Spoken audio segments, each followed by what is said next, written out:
Hello guys, and welcome to a new Civilization Beyond Earth Rising Tide playthrough. And today we're going to be starting our new campaign, which follows on from my previous Chungsu campaign where I completed it with Transcendence Victory. In this one, I have been looking at your comments and I have decided what I'm going to play. But before we go into that, let's just go into single player and set up a new game. Now in this one we are going to go for the difficulty Apollo, which is the hardest difficulty in the game. It's apparently impossibly hard. The AI players receive significant advantages to improve their play. So basically they get sort of extra buffs to their production, their energy, like they get extra units at the start of the game, stuff like that I think it is, just to make them stronger in general than they were previously. Doesn't necessarily improve their AI, just gives them extra benefits. So, yep, difficulty Apollo, we're going to keep the game pace standard as usual. I don't want the game to drag on any longer than it does, and I don't want the game to be any shorter, but I think it's quite a nice pace with the amount of episodes I got out with the last playthrough, so yeah, that's pretty cool. Then for planet side, we're going to keep it standard. That's because it provides the maximum amount of opponents on the smallest map possible. So with standard, we get the standard size map with 8 players. If we go massive, it doesn't give us any more players, but gives us more space, which actually is like an extra advantage, because you could get placed miles away from like an enemy, and I don't like the idea of that. I want to have a challenge early on, although it is on the harder difficulty. So we're going to keep it standard, and we're going to move on. So for our sponsor, I have looked at your suggestions and pretty resounding vote for INTEGR. And I don't know whether to call them INTEGR or INTEGR. You guys can fight over how I'm going to pronounce it in the comments, but I'm going to go for INTEGR, mainly because I think that's just easier to say. And yeah, basically they're Germans. Their title is an acronym of a German amount of words. I don't know exactly what it stands for. I can't remember off the top of my head, but I did look it up.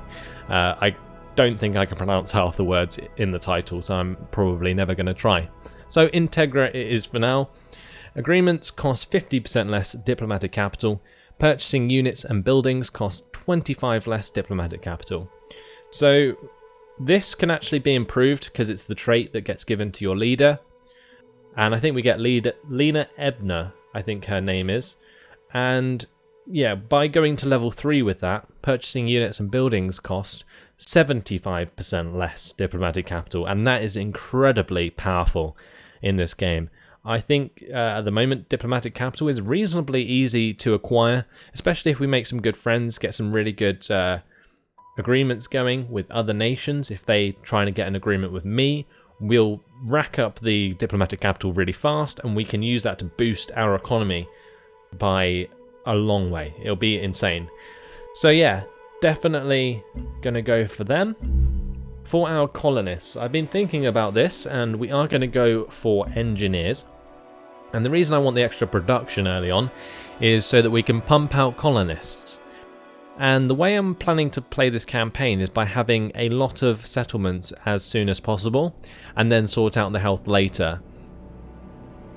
So we're going to go with engineers. For the spacecraft, we're going to probably go with lifeform sensor to reveal alien nests on the map. Very useful in Rising Tide, considering there are nests both on sea and land. So it does reveal a reasonable amount of the map, and also reveals a lot of resources that can be useful throughout the game. So we are going to go for lifeform sensor. The other one I'm tempted to go for is continental surveyor, because if we're playing on a watery map, that's incredibly useful. But I'm not planning for it to be too island based, because I want land combat in this one. Now for our cargo, I'm probably going to start with laboratory, and that will give us the pioneering technology from the start of the game. And for those of you who don't know what the pioneering technology is, it's the one that gives you the ability to create colonists, I think, and also create trade routes. So the trade depot, which inevitably allows you to build trade convoys. And at the beginning of the game, or towards the beginning, there will be an event where we get a station nearby and we get to choose what station we get. And then we can trade with that as soon as possible if we already have the pioneering technology researched. So that's what I'm going to try and do in this campaign. Then we can use the bonuses we get from that to choose where we're going to go from there. And I think just beginning with an extra technology is going to be really useful, especially considering I'm going to focus more on production in this game at the start. So for our planet, for this one, I want a primordial world, and the reason for that is it was a suggestion in the comments, and I think it's a very good suggestion because it's the newest biome that was introduced by the expansion, and it will allow us to have a look at the new reskins for all the aliens. It will give us a good chance to look at the new quests that come with the different biomes. So definitely going to go for Primordial. Now we have two choices here, a Primordial Terran world or a Primordial Protean world. And, well, I think we're probably going to go for the Primordial Protean world. And the reason for that is because it's one very large continuous landmass with possibility of small coastal islands. So that will give us both a shared amount of land and sea combat, I think, depending on where we start the game.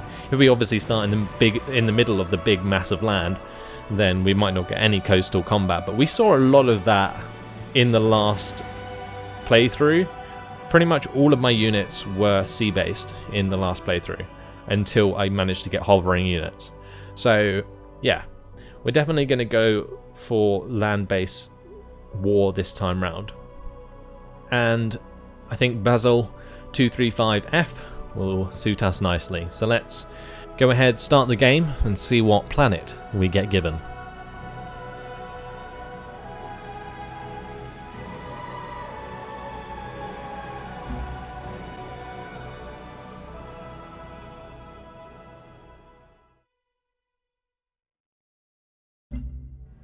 And here we are on our new planet.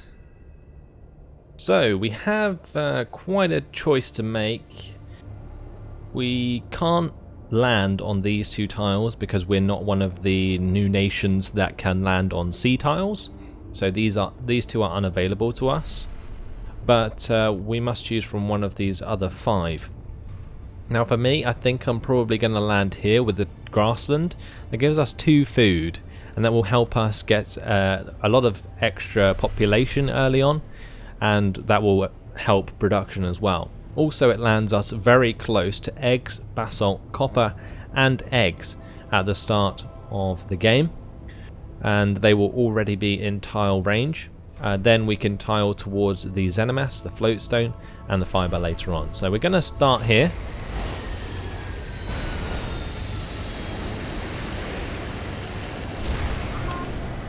The other thing that does is give us a canal through the land, so we can move a ship or sea vessel from one side to the other of this land, and that could be very useful depending on how large the landmass actually is.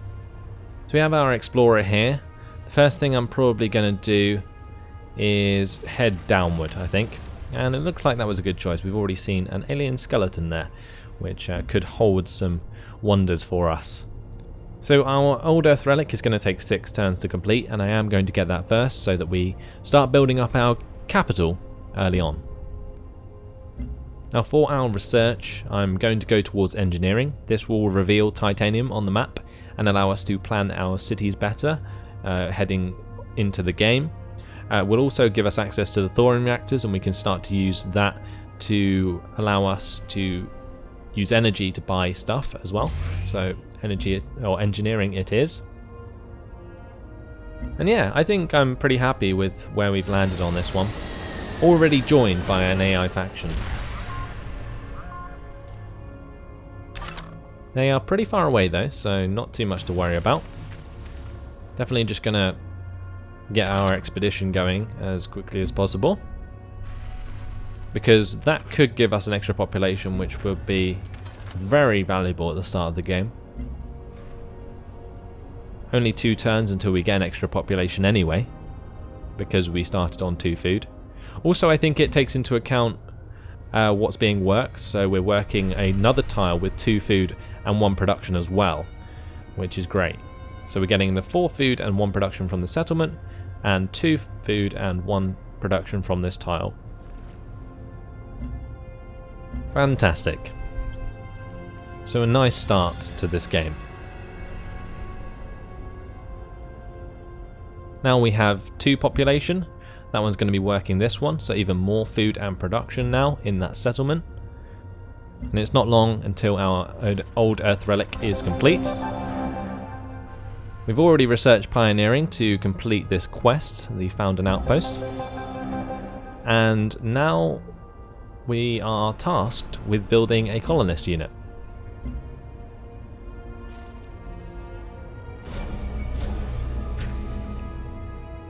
So with our old Earth relic complete, we need to choose another production, and I am going to go straight into a colonist. And that is to complete that quest, and once we've completed that quest, we get a soldier unit, and we can use that to explore as well. So it's a very quick way of getting extra units. We also got 12 affinity XP towards Supremacy. We fled Earth because it was getting worse faster than we could fix it. And that's given us level 1 Supremacy.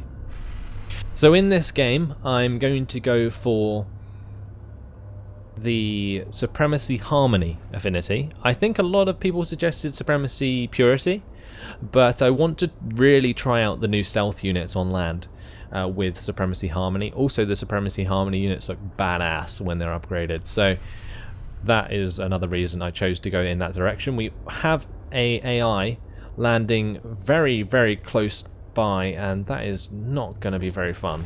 I'm going to head in the opposite direction because no doubt this AI is going to have a lot of military units which will scoop up all of the resource pods around them very, very quickly. So if I head away from them, we'll get our own resource pods in our own time. So our soldier can already be upgraded to a marine because of our affinity upgrade, and we're going to get the plus 15% when attacking, I think.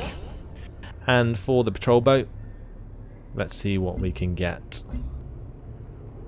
I think we're probably going to go 20% against naval melee units because most aliens at the start of the game are melee, and that will help us with taking them out early on. I am going to be aggressive towards aliens throughout this playthrough when it's needed. So from the start it's probably a bad idea because I'm going to have to deal with AI early on. But later on in the game, we're just going to slaughter aliens.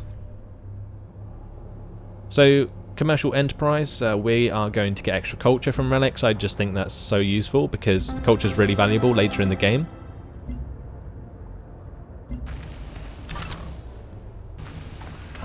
And this resource pod has given us 40 energy. That's quite nice.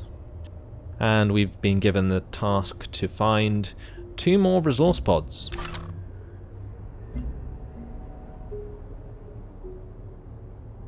So the population already growing there in that settlement, you can tell because the extra additional module got added. The AI already on 2 population as well. Our growth has been stunted by the fact we're building a colonist at the moment.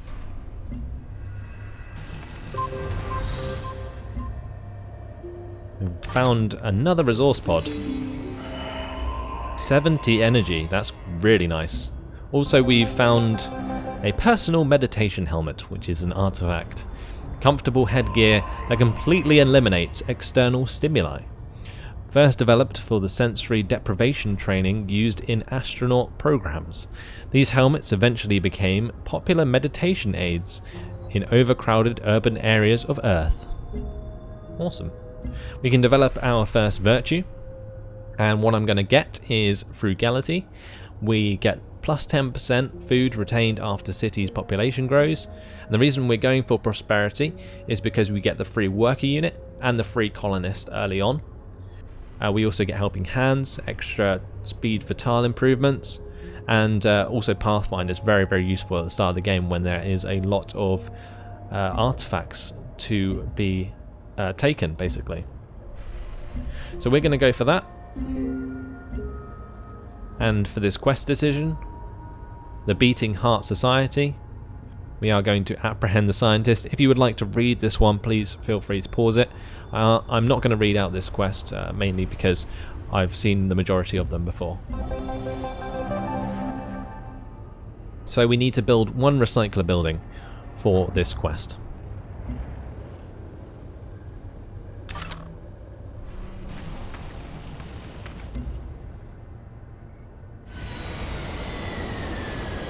Another AI joining us.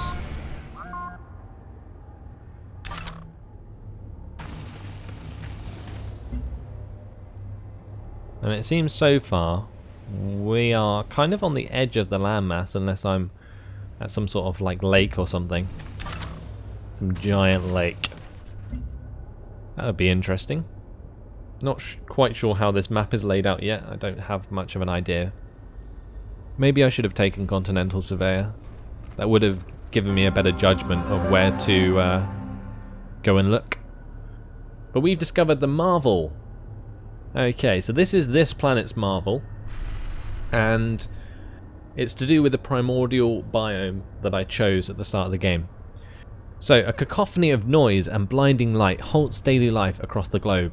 An enormous meteor has exploded in our planet's atmosphere. Citizens of every colony watch in wonder as the remaining pieces fall to its surface. Although a shockwave was felt throughout the globe, reports of damage in the colonies have been mercifully light.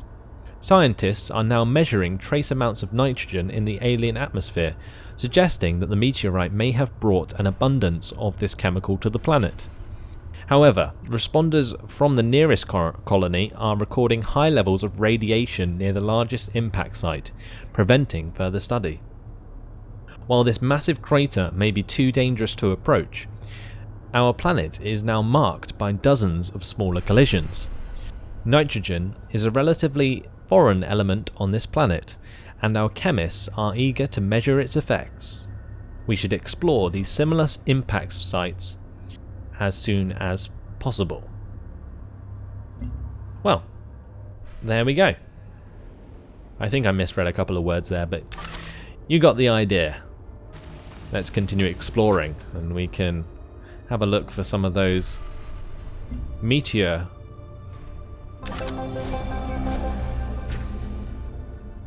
So we need to found an outpost now, since we built the colonist and completed that quest. Not entirely sure where we're going to head. Towards this frac site might be a very good idea actually, and it is suggested. So let's have a quick look at our yield icons. Honestly, this isn't great.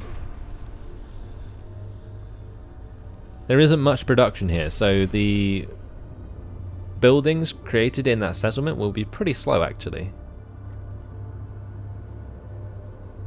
Like, we are going to get a lot of food from these tiles. Look at that, like 3 food, 3 food. But in general, that's going to be really slow to build. Maybe down towards this frac site would be better.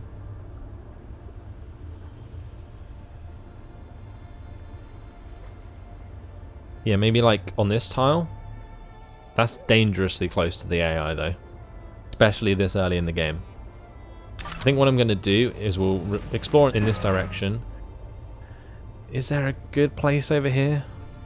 Covered in miasma, which isn't ideal considering how I'm going to focus on Supremacy early and then bring in Harmony later.